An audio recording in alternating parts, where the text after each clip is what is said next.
उसकी अपनी विशेष शब्दावली हो। ऐसी तैयारी होने के बाद फिर संसद में बहुमत और सभी प्रकार की विधानसभाओं, सभी राज्यों की विधानसभाओं के एक तरह से बहुमत के बाद यह राजभाषा हिंदी को दर्जा दिया जाए, ऐसी एक तरह से ऐसा प्रावधान रहा है। लेकिन दुर्दैव की बात यह है कि सबसे बड़ी अड़चन दक्षिण भारत में हुई।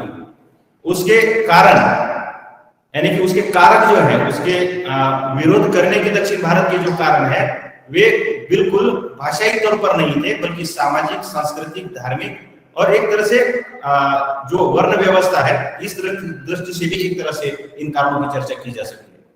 क्योंकि और इसके बाद ये भी बात हुई कि जो हिंदी राजभाषा के रूप में प्रस्तावित की जा रही थी, वह हिंदी निखालिस हिंदुस्तानियों की समझ की सोच, यानी कि सामान्य लोग जो हिंदी के बोलते हैं, समझते हैं, उस प्रकार की हिंदी न होकर एक ऐसी हिंदी को थोपा जा रहा था, और थोपी में गई है तो थोड़ी बहुत मात्रा में। वह एक ऐसी राजभाषा है जिस राजभाषा को समझने के लिए हमें अंग्रेजी का सहारा लेना पड़ता है। ऐसी दुर्बोध, ऐसी कठिन और लोगों से परे रहने वाली जो हिंदी है, इस हिंदी को वे एक तरह से थोप रहे थे, और इस हिंदी का विरोध करने के लिए दक्षिण भारत के लोगों ने ऐसी हिंदी उनके किस काम की, जिस हिंदी को समझने के लिए उन्हें अंग्रेजी का सहारा लेना पड़े। इससे तो अच्छा है कि जो प्रचलित अंग्रेजी भाषा है, इस अंग्रेजी भाषा को ही राजभाषा का दर्जा दिया जाए या राजभाषा ही रखी जाए। इस दृष्टि से दक्षिण भारत में विरोध हुआ, और जब 1965 के आसपास जब संसद में ये मुद्दा आया, तो दक्षिण भारत में हिंदी को राजभाषा बनाने को लेकर एक बहुत बड़ा आंदोलन चलाया गया, और राजभाषा को अंग्रेजी को हटाकर पूर्णतः हिंदी को एक तरह से स्थान पर बनाने की बात चली थी, वो ठंडे बस्ते में रखी गई। तो इस तरह से यह एक बहुत बड़ी हिंदी की यात्रा है राजभाषा की, और इन संवैधानिक बातों पर, वर्तमान स्थितियों पर हमारे वक्ता माननीय रमेश राव जी शिंदे इस बात पर थोड़ा आलोक भी डालेंगे। बोलने के लिए बहुत सारी चीजें हैं, बहुत सारी बातें हैं, और इस आपाधापी में और थोड़ी सी तैयारी कम होने के कारण और हमारे नैक की तैयारियों के चलते इस कार्यक्रम को थोड़ा सा समय नहीं दे पाया। लेकिन परंपरा है और अपनी प्रतिबद्धता है इस कार्यक्रम को लेकर, इसलिए इस कार्यक्रम को भी लिया जा सके, इसलिए मैं थोड़ा सा आप सभी से क्षमा मांगता हूं कि मैं जितना बोलना चाहिए। धन्यवाद सर, बहुत ही सुंदर कम शब्दों में अपनी भूमिका रखी है। मैं इसके लिए कुछ काव्य पंक्तियां को उदाहरण करना चाहता हूं। हिंदी से है हिंद बना है, हिंदी से ये हिंदुस्तान, हिंदी से ही तुम प्यार करो तो बढ़ जाएगी इसकी शान। बहुत ही बढ़िया, बहुत ही सुंदर इस प्रकार की भूमिका रखने का कार्य डॉक्टर खुड़ेसर जी ने किया है। इस समारोह के प्रमुख आकर्षण, इस विशेष व्याख्यान के व्याख्याता मेरे मार्गदर्शक यशवंतराव चौहान, महाविद्यालय अंबाजोगाई के विभागाध्यक्ष, हिंदी विभागाध्यक्ष, शोध निर्देशक, और सबसे बढ़िया बात उनकी है कि दोस्तों में सबने अपना लगने वाले व्यक्तिमत्व है। सबको ऐसा लगता है कि रमेश शिंदे सर मेरे ही दोस्त है। ऐसा व्यक्तिमत्व आज हमारे सामने उपलब्ध हुआ है। उनके विचार, उनका चिंतन आज हमें सुनने के लिए मिलने वाला है। बहुत ही खुश नसीब वाले हैं हम, जिनके विचारों से हम आज लाभान्वित होने वाले हैं। बहुत बहुत धन्यवाद सोनी जी।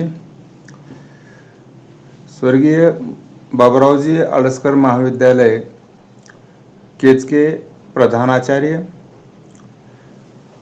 डॉक्टर फावड़े एमजी सर, हिंदी विभागाध्यक्ष डॉक्टर रामचंद्र केदार सर, तथा हिंदी दिवस के उपलक्ष्य में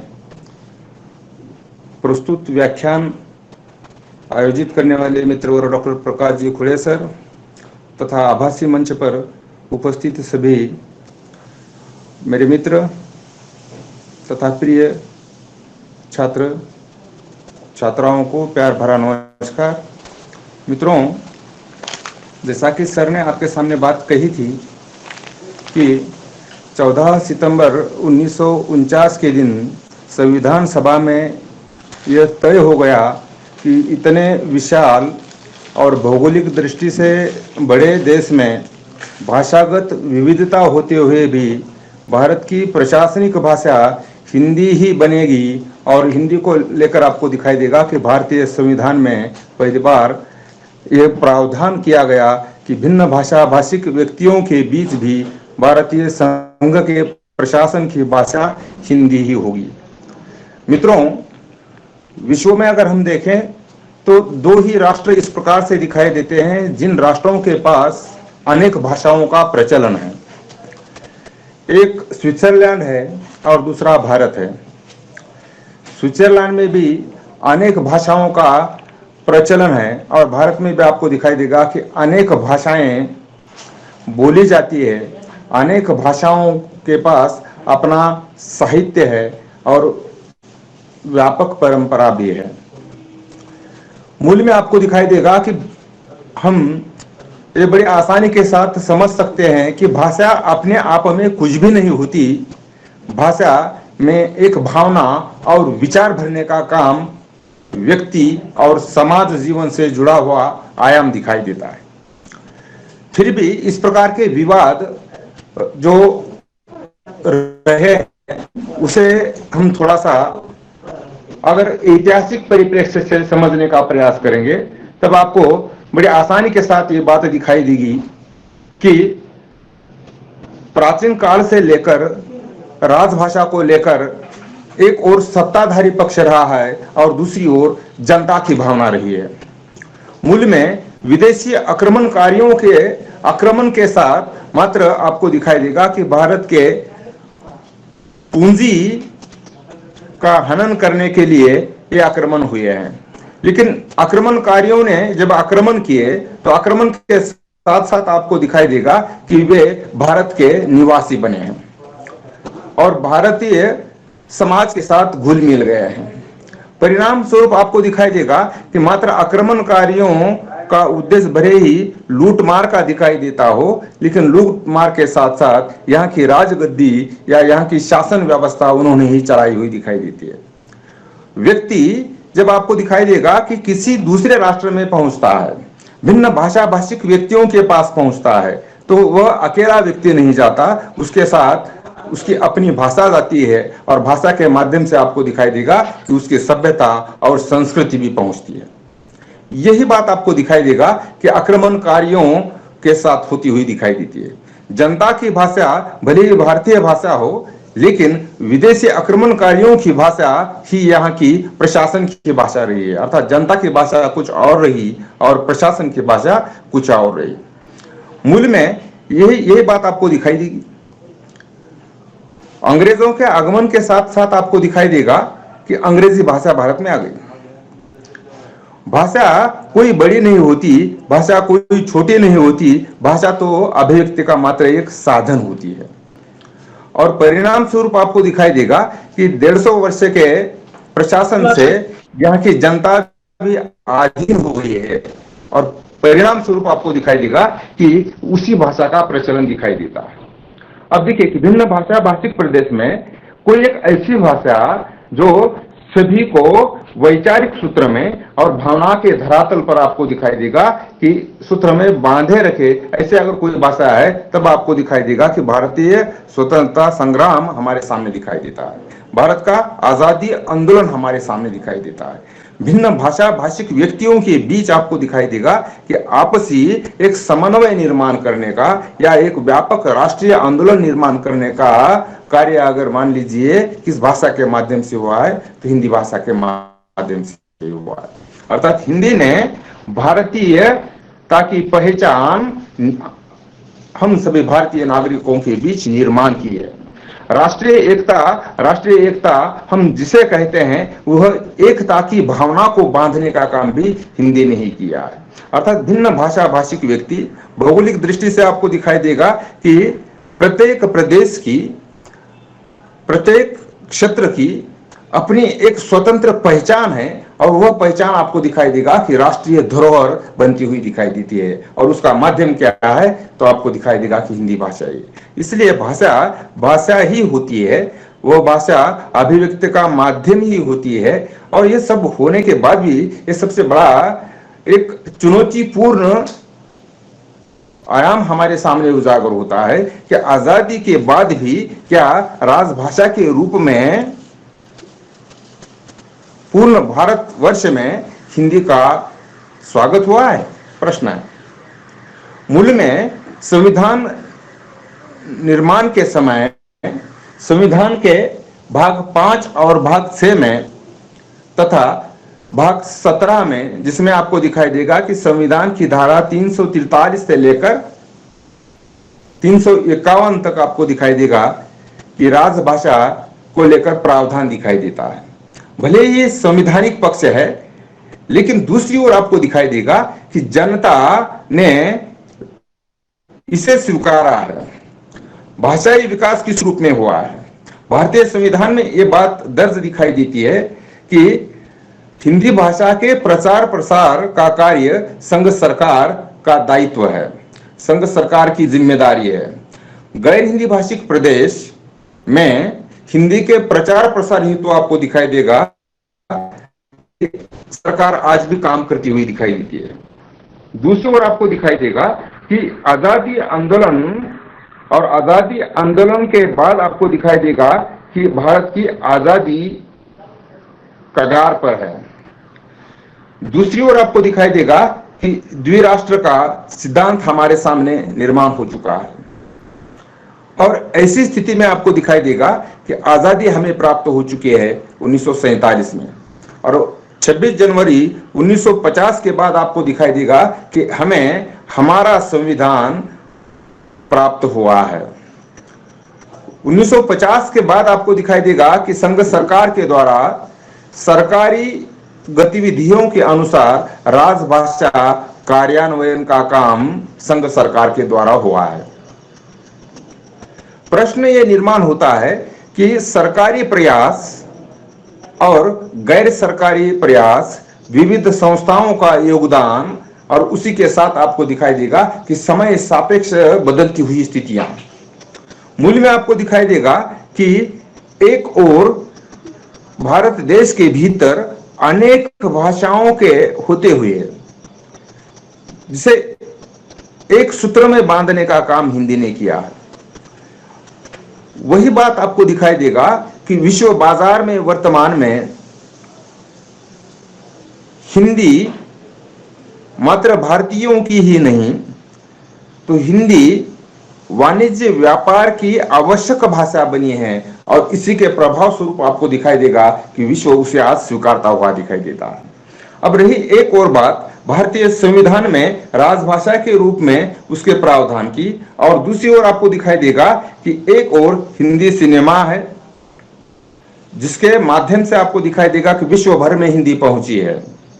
दूसरी ओर आपको दिखाई देगा कि आजादी के पहले, आजादी के पश्चात और उत्तर आधुनिक युग 1980 के बाद के आपको दिखाई देगा कि मीडिया का बदलता हुआ परिदृश्य, मीडिया के बदलते हुए माध्यम, और उसके माध्यम से आपको दिखाई देगा कि हिंदी को मिलता हुआ बढ़ावा। मूल में इन सभी सूत्रों को जब हम देखने का प्रयास करते हैं तब आपको दिखाई देगा कि भारतीय अस्मिता की भाषा हिंदी बनी हुई दिखाई देती है। अब यह वाणिज्य व्यापार के साथ जुड़ी है। विश्व बाजार में आपको दिखाई देगा कि बाजार की आवश्यक भाषा बनी है, और मूल में आपको दिखाई देगा कि उसके बीज अगर हम देखें तो जनता की भावना में छिपे हुए हैं। अर्थात जनता की भावना आजादी आंदोलन तक पहुंची, और आजादी में आपको दिखाई देगा कि भिन्न भाषा भाषिक व्यक्तियों को आपस में एक सूत्र में बांधने का काम इसी भाषा के माध्यम से हुआ है। या कहें कि राष्ट्रीय जो आजादी का आंदोलन है, उस आजादी आंदोलन में वैचारिकता का निर्माण करने के आधार पर आपको दिखाई देगा कि माध्यम भाषा हिंदी ही बनी हुई है। अर्थात भाषा भले ही एक है, लेकिन उस भाषा के प्रकार के अनुसार आपको दिखाई देगा कि संपर्क भाषा हो, माध्यम भाषा हो, या फिर मातृभाषा हो, या फिर आपको दिखाई देगा कि ज्ञान विज्ञान सूचना प्रौद्योगिकी की भाषा हो। अर्थात ये उसके प्रकार है। जिस प्रकार से राजभाषा उसका एक प्रकार है। संविधान निर्माताओं ने इस विचार को सामने रखते हुए हिंदी को राजभाषा के रूप में स्वीकारा है। जब हम 5वें और 6वें भाग को समझने का प्रयास करते हैं तो उसमें वही बात आपको दिखाई देगी। और उसके बाद संविधान के 343 से लेकर 351 तक आपको दिखाई देगा कि संघ सरकार की राजभाषा नीति। उसके बाद आपको दिखाई देगा कि राज्य सरकार के विधान मंडलों की राजभाषा नीति, राज्य सरकार और संघ सरकार के बीच आपको दिखाई देगा कि समन्वय की नीति यहां उजागर होती है। मूल में सूचना प्रौद्योगिकी के साथ साथ आपको दिखाई देगा कि आज हिंदी जुड़ी हुई है। एक और आपको दिखाई देगा कि सरकार के द्वारा संविधान में यह प्रावधान होने के आधार पर उसका होता हुआ प्रचार प्रसार। दूसरी ओर आपको दिखाई देगा कि जनसंचार के विविध माध्यम, सूचना प्रौद्योगिकी के विविध माध्यम और इन माध्यमों के आधार पर हिंदी का होता हुआ उत्तर प्रचार और प्रसार। तो तीसरी ओर आपको दिखाई देगा कि विश्व की आवश्यक भाषा के रूप में होता हुआ उसका प्रचार प्रसार। अब देखिए कि जब हम राजभाषा को केंद्रीय रूप मानकर देखने का प्रयास करते हैं तो यह स्थिति हमारे सामने उजागर होती है। संघ सरकार की भाषा नीति जिसमें आपको दिखाई देगा कि राजभाषा हिंदी है और उसकी लिपि देवनागरी लिपि है। अब लिपियों में भी अगर हम देखें तब आपको दिखाई देगा कि भारत की प्राचीन लिपियों में 2 लिपियों का ही नाम आता है। एक लिपि है ब्राह्मी लिपि और दूसरी लिपि है खरोष्टी लिपि। अर्थात एक और द्रविड़ी परिवार की भाषाएं तो दूसरी ओर आर्य परिवार की भाषाएं।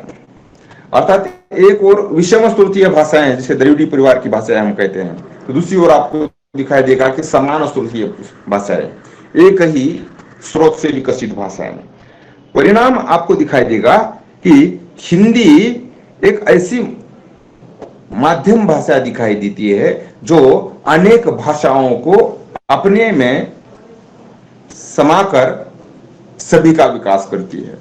फिर से मात्र अपना ही विकास हिंदी का लक्ष्य नहीं है, तो अन्य सभी भारतीय भाषाओं को साथ में लेकर सभी का विकास हिंदी का लक्ष्य दिखाई देता है। भाषाई अगर हम उसके विकास की अवस्था को समझने का प्रयास करेंगे।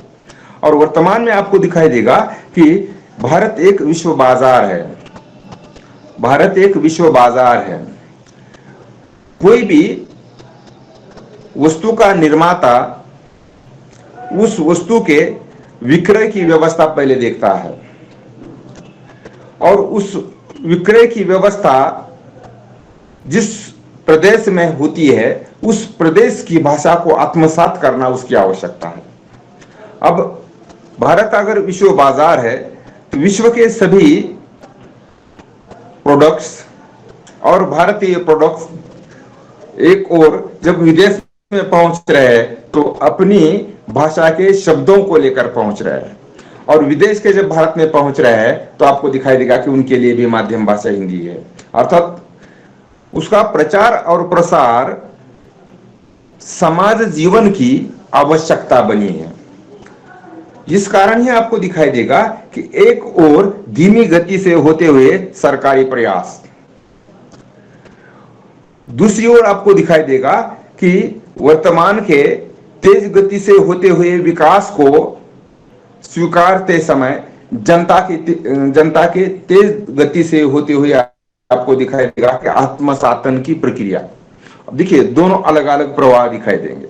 सरकारी तौर पर भाषाई विकास का जब आप अध्ययन करेंगे तब आपको दिखाई देगा कि मात्र राजभाषा कहना आसान है, लेकिन उसके लिए प्रशासनिक शब्दावली का निर्माण करना आवश्यक है, क्योंकि सामान्य शब्द हमेशा समय सापेक्ष अपना अर्थ बदलते हैं, लेकिन प्रशासनिक शब्द जिसे हम टेक्निकल टर्मिनोलॉजी कहते हैं या पारिभाषिक शब्दावली कहते हैं, उसके निर्माण की एक प्रक्रिया है।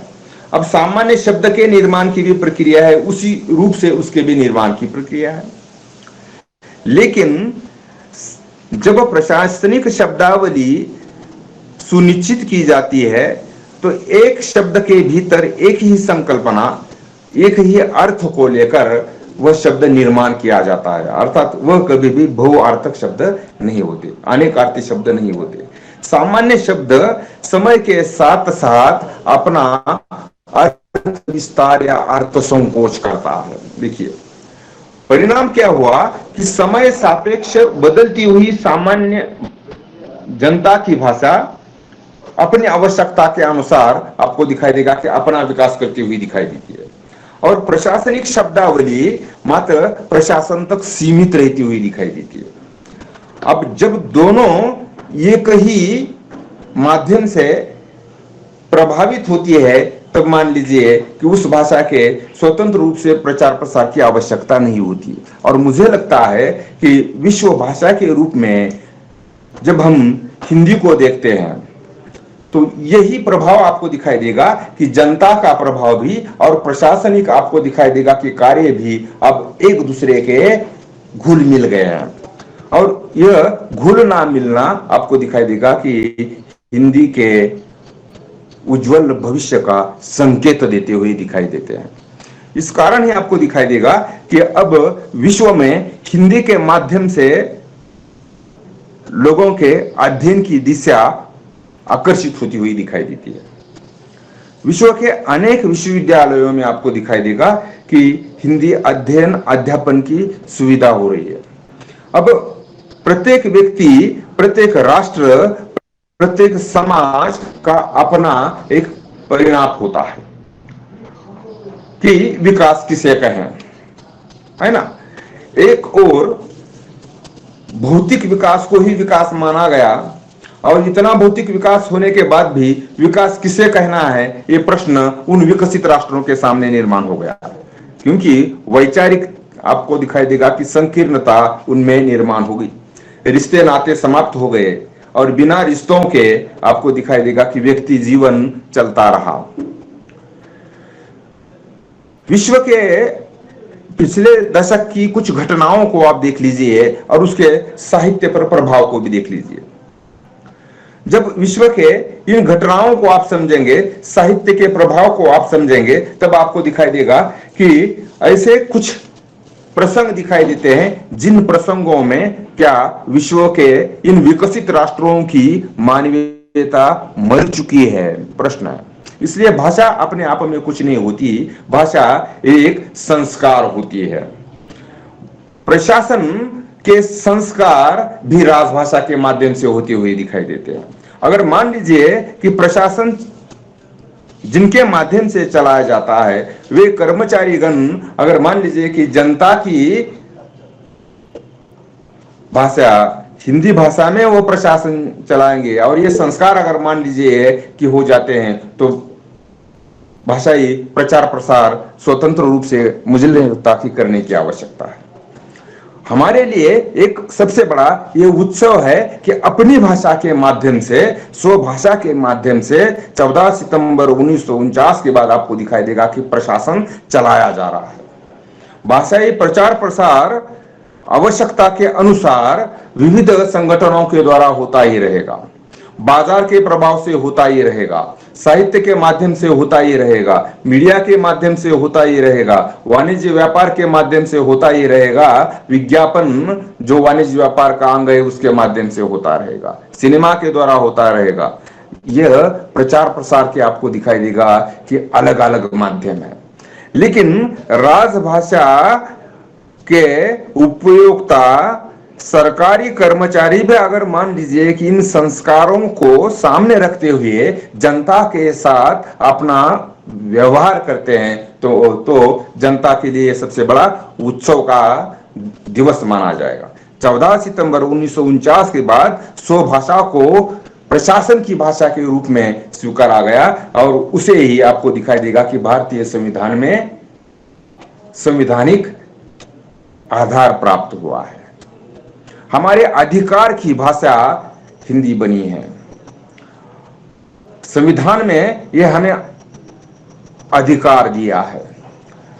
एक ओर विश्व दबाव वर्तमान स्थितियों को देखें, दूसरी ओर आपको दिखाई देगा कि विश्व प्रभाव से हिंदी का होता हुआ उत्तर उत्तर प्रचार प्रसार, और आपको दिखाई देगा कि भारत ही नहीं तो भारत से परे विदेश में भी हिंदी की आवश्यकता की मांग, और उसके परिणाम स्वरूप जैसा मैंने आपके सामने बात कहने का प्रयास किया कि एक और विकसित राष्ट्रों के पास विकास के मापदंड मानदंड स्वतंत्र हो गए। भौतिक विकास को ही विकास मानने की एक होड़ उन राष्ट्रों के बीच निर्माण हो गई, और वहां की मानवीयता मानवीय संवेदना समाप्त हो गई। साहित्य और भाषा दूसरा कुछ भी नहीं देती, साहित्य संवेदनाओं का निर्माण करती है और भाषा हमें संस्कारित करती है। मूल में आपको दिखाई देगा कि उन राष्ट्रों के पास विकास किसे कहे, यह आज भी प्रश्न है। भारत में भले ही भौतिक विकास नहीं है, लेकिन मानवीय विकास आज भी जीवंत होता हुआ दिखाई देता है, जीवंत है। चाहे आपको दिखाई देगा कि उसका प्रतिबिंब साहित्य में हो, या आपको दिखाई देगा कि विविध कलाओं में हो। परिणाम स्वरूप जहां भौतिक विकास हुआ है, ऐसे विकसित राष्ट्र आपको दिखाई देगा कि हिंदी की मांग इसलिए कर रहे हैं कि हिंदी के माध्यम से नव समाज निर्माण की आवश्यकता अब उनकी है। उन्हें अब रिश्तों को फिर से निर्माण करना है। एक और ये स्थिति दिखाई देती है, और दूसरी ओर आपको दिखाई देगा कि हमारे पास जो भी है उसे हम देखने के लिए तैयार नहीं। मूल में आपको दिखाई देगा कि किसी एक विचार को लेकर, किसी एक रास्ते को लेकर, किसी एक आयाम को लेकर भारत का विकास नहीं है।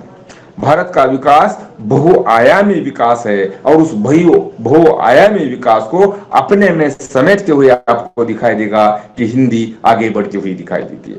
इस कारण ही आपको दिखाई देगा कि भारतीय सभ्यता, भारतीय संस्कृति की विश्व में एक स्वतंत्र पहचान निर्माण हो चुकी है। एक और जैसा कि आपको दिखाई देगा कि भारत के कुछ विद्यार्थी अगर विदेश में अध्ययन के लिए जाते हैं, department of culture and foreign exchange, जिसके माध्यम से देखिए उनके, जब आप विदेशी अध्ययन को देखते हैं तो विदेशी अध्ययन के उनके अनुभव की यात्रा को जब आप उनके प्रवास वर्णन को हो, या उनके संस्मरण को हो, या उनके आत्मकथ्य को हो, पढ़ने का प्रयास कीजिए। प्रवासी भारतीयों के साहित्य को जब आप समझेंगे, तब विशेष रूप से आपके सामने ये बात उल्लेखनीय दिखाई देगी कि उन्होंने भारतीय अस्मिता को विदेश में पहुंचाने का प्रयास किया है। और शायद यही कारण है कि भारत में आज भी हम भिन्न भाषा भाषिक होते हुए भी, भिन्न जाति भिन्न धर्म के होते हुए भी आपस में आपको दिखाई देगा कि भाईचारे से रहते हुए दिखाई देते हैं। यह संस्कार हमें भाषा के माध्यम से हुआ है, और आपको दिखाई देगा कि भाषा ही आपको दिखाई देगा कि हमें संस्कारित करती हुई दिखाई देती है। वर्तमान के आपको दिखाई देगा कि राजभाषा के स्वरूप को आप देखें तो नई शिक्षा नीति अध्ययन का एक स्वतंत्र विषय है, जिसका अनुसरण आपको दिखाई देगा कि अब शुरू होगा। अनुप्रयोग इस वर्ष शुरू हो चुका है। मुझे लगता है कि केंद्रीय विश्वविद्यालय में प्रायोगिक रूप से यह शुरुआत हो चुकी है। आज तक उच्च शिक्षा का माध्यम खासकर आपको दिखाई देगा कि जो शिक्षा पारंपरिक शिक्षा नहीं है, जो शिक्षा आपको दिखाई देगा कि मेडिकल साइंस हो, इंजीनियरिंग हो, अभियांत्रिकी, ऐसे आपको दिखाई देगा कि जो प्रोफेशनल व्यावसायिक अभ्यासक्रम हैं, उन अभ्यासक्रमों में माध्यम भाषा कितनी मात्रा में स्वभाषा रही है। भारतीय संविधान में प्राथमिक शिक्षा प्रत्येक विद्यार्थी के अधिकार का क्षेत्र है। भले ही लगभग आपको दिखाई देगा कि आजादी आंदोलन और आजादी के बाद के सूत्र को आप देख लीजिए, अर्थात ये एक दूसरे के साथ आपको दिखाई देगा कि जिस प्रकार से प्याज का अस्तित्व हम खोलेंगे, एक परतों के बाद दूसरा परता, दूसरों के बाद तीसरा, पूरा प्याज समाप्त हो जाएगा भाई, लेकिन प्याज का अलग अस्तित्व नहीं है। उन परतों में ही प्याज का अस्तित्व समाया हुआ है। यही बात आपको दिखाई देगी भाषा नीति की। अपनों की भाषा अब आपको दिखाई देगा कि शिक्षा व्यवस्था की भाषा बनती हुई दिखाई देती है, सरकारी भाषा बनती हुई दिखाई देती है। बीच का समय देखिए और 1980 के बाद का समय देखिए। 1950 से लेकर आपको दिखाई देगा कि 1980 तक का समय देख लीजिए। राजभाषा के विकास, प्रचार प्रसार और राजभाषा को लेकर आपको दिखाई देगा कि संवैधानिक प्रावधान के अनुसार राष्ट्रपति और भारतीय संसद, संसदीय कार्य समिति ने किए हुए प्रयास देखिए। और 1980 के बाद के प्रयासों को देख लीजिए। 1980 के बाद आपको दिखाई देगा कि हिंदी को वैश्विक धरातल पर स्वीकारा गया है, और यह स्वीकारने के बाद भी अब हमारी संघ सरकार और संघ सरकार के आपको दिखाई देगा कि संसदीय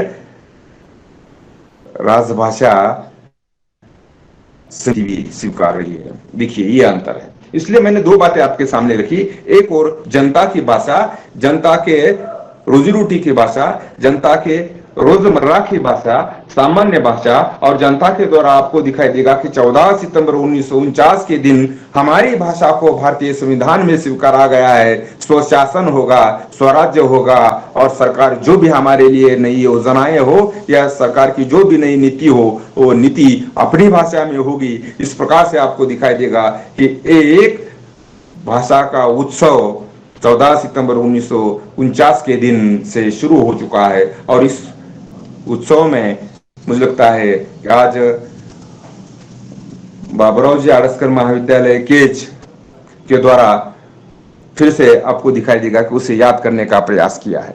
मित्रों, संघ सरकार की राजभाषा नीति जिन राज्यों में, अब देखिए कि राज्यों के भी दो प्रकार आपको दिखाई देंगे। एक प्रकार है जिन राज्यों की मातृभाषा ही हिंदी है, दूसरा प्रकार जिन राज्यों की मातृभाषा हिंदी नहीं है फिर भी वो हिंदी को स्वीकारते हैं, और तीसरा प्रकार जिन राज्यों की मातृभाषा हिंदी नहीं है लेकिन हिंदी के प्रति उनका आकर्षण उतना नहीं है, आसक्ति उतनी नहीं है। एक इस प्रकार से। अब आज अगर हम वर्तमान स्थिति को देखेंगे तब आपको दिखाई देगा कि भारत में ऐसा कोई भूभाग नहीं दिखाई देगा जहां हिंदी के प्रति आसक्ति नहीं है, हिंदी के प्रति आकर्षण नहीं है, या कहें कि हिंदी के प्रति विलोम का सो रहे कोई भूभाग नहीं है। इसलिए तो जानबूझकर वैश्विक धरातल के बढ़ते हुए प्रभाव को आपके सामने रखा, और फिर जनता के लगभग आपको दिखाई देगा कि भाषा का स्वीकार 1947 से लेकर 1980, और 1980 के बाद आपको दिखाई देगा कि बदलते हुए सामाजिक, राजनीतिक और वैश्विक संदर्भ हिंदी के विकास को लेकर आपको दिखाई देगा कि एक नया रास्ता, नया आयाम देते हुए दिखाई देते हैं, और जिसके कारण आपको दिखाई देगा कि बड़ी आसानी के साथ हम अपनी अस्मिता को वैश्विक धरातल पर देखने समझने का, उसके अनुभव को आत्मसात करने का सौभाग्य लेकर इस युग में जीवन यापन कर रहे हैं। मित्रों, वास्तविक रूप से अगर देखें तो हिंदी ही नहीं, हिंदी के साथ साथ भारत की ऐसी कुछ प्राचीन भाषाएं हैं, और उन भाषाओं के माध्यम से हमारी जो शिक्षा व्यवस्था है उस शिक्षा व्यवस्था का भी स्वीकार होते हुए दिखाई देता है। देखिए कि जब नई शिक्षा नीति का निर्माण हो गया, उसकी समिति का वैश्विक जो शिक्षा नीतियां हैं, वैश्विक शिक्षा व्यवस्था है, विश्व के बदलते हुए संदर्भों में किस प्रकार के मनुष्य की आवश्यकता है, उस आवश्यकता की मांग की पूर्ति करने हेतु वैश्विक आपको दिखाई देगा शिक्षा व्यवस्था को टटोलने का प्रयास हुआ है। उस समय के कुछ ड्राफ्ट को आप अगर समझेंगे तो ये बात बड़ी आसानी के साथ आपके सामने दिखाई देगी, और उसमें इसी बात को सामने रखा है कि हम अपनी विकास की अवस्था अगर हम अपनी भाषा के माध्यम से करते हैं तो मान लीजिए कि विश्व भी हमें अपनी भाषा के माध्यम से स्वीकार रहा है, और इस कारण ही अब आपको दिखाई देगा कि नई शिक्षा नीति का जब हम अध्ययन करेंगे तो उसमें हिंदी भाषा के लिए एक नया रास्ता निर्माण दिखाई देता है। मित्रों, अब ज्ञान विज्ञान, सूचना प्रौद्योगिकी, वाणिज्य, व्यापार, ये आपको दिखाई देगा कि किसी एक राष्ट्र की अब विरासत नहीं रही है। यह विश्व की आवश्यकता बनी है और वैश्विक आवश्यकता ही आपको दिखाई देगा कि अब हमारे हाथ में है, क्योंकि विश्व में इन भौतिक विकासों को चलाने के लिए जो मानव की आवश्यकता है, व्यक्ति की आवश्यकता है, कर्मचारियों की आवश्यकता है, अर्थात मनुष्य बल की आवश्यकता है, वह भारत के पास ही है। और मान लीजिए कि विश्व के कल के बाजार में आपको दिखाई देगा कि यह नया कदम 1980 के बाद जो विकसित हुआ है, इस विकास के अवस्था में आपको दिखाई देगा कि अपनी भाषा का जो विकास है वह विकास सुनिश्चित है। अर्थात एक और संविधान में राजभाषा के रूप में हिंदी का स्वीकार, यह अपनी भाषा का आनंद उत्सव है। अपनी भाषा के लगभग आपको दिखाई देगा कि संवैधानिक अधिकार प्राप्ति का दिवस है। और हम आपको इस भाषा के वर्तमान की स्थितियों तक जब हम देखने का प्रयास करते हैं, तब बड़ी आसानी के साथ आपको दिखाई देगा कि कबीर की बात दिखाई देती है ना। कबीर की बात दिखाई देती है कि हिरण के पासी कस्तूरी होती है, कस्तूरी कुंडल बसे मृग ढींढे वन माही, अर्थात उसके पास ही कस्तूरी है और वह आपको दिखाई देगा कि पूर्ण जंगल में उस कस्तूरी की तलाश कर रहा है। भारत की आपको दिखाई देगा कि यह अवस्था 1980 तक चलती रही, लेकिन 1980 के बाद आपको दिखाई देगा कि अब हिंदी एक नए रूप को लेकर हमारे सामने आ रही है। आप देखिए कि अब हिंदी में ऐसी कोई बात नहीं है।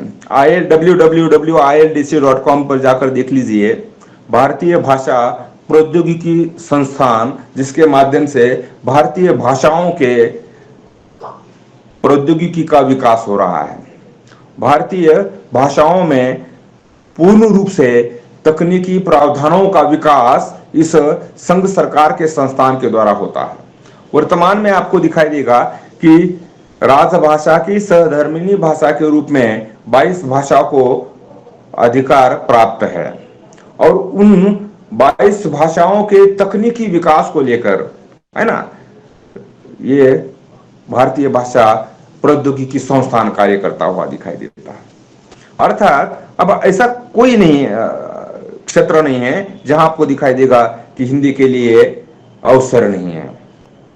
एक और संविधान में राजभाषा की स्थिति देखिए, दूसरी ओर आपको दिखाई देगा कि संविधान में राजभाषा के रूप में हिंदी का स्वीकार, तीसरी ओर आपको दिखाई देगा कि सरकारी कार्यालयों के आधार को या सरकारी कार्यालयों को सामने रखते हुए संघ सरकार की समय सापेक्ष राजभाषा नीति, और उसके बाद आपको दिखाई देगा कि यह जो 1980 के बाद हमारे सामने बदलता हुआ परिदृश्य, और उस बदलते हुए परिदृश्य में आपको दिखाई देगा कि हिंदी अब विश्व की जरूरत बन चुकी है, मात्र भारतवर्ष की है।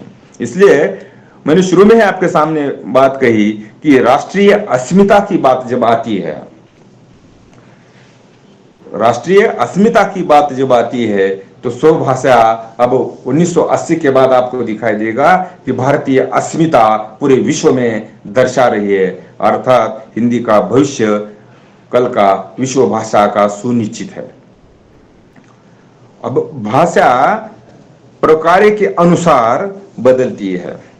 राजभाषा संवैधानिक पक्ष को लेकर हम जब देखें, तब आपको दिखाई देगा कि सरकारी प्रयास, प्रशासन की नीति, प्रशासन के नीति का अनुप्रयोग, जिसे हम कार्यान्वयन समितियां कहते हैं। बड़े बड़े महानगरों में आप देखते होंगे कि नराकास होती है, नगर राजभाषा कार्यान्वयन समिति, और उसके माध्यम से आपको दिखाई देगा कि हिंदी के प्रचार प्रसार का कार्य होता है। तो दूसरी ओर आपको दिखाई देगा कि अनेक ऐसे गैर संस्थानी संगठन हैं जिन संगठनों ने 1947 से लेकर आज तक आपको दिखाई देगा कि हिंदी के प्रचार प्रसार का वास्तविक रूप से कार्य किया। और उसके बाद 1980 के बाद ये बदलती हुई स्थितियां हिंदी के उज्जवल भविष्य को लेकर विकास का नया रास्ता हमारे सामने खोल रही है। मित्रों, मैं आज के इस व्याख्यान को यहाँ पर विराम देता हूँ।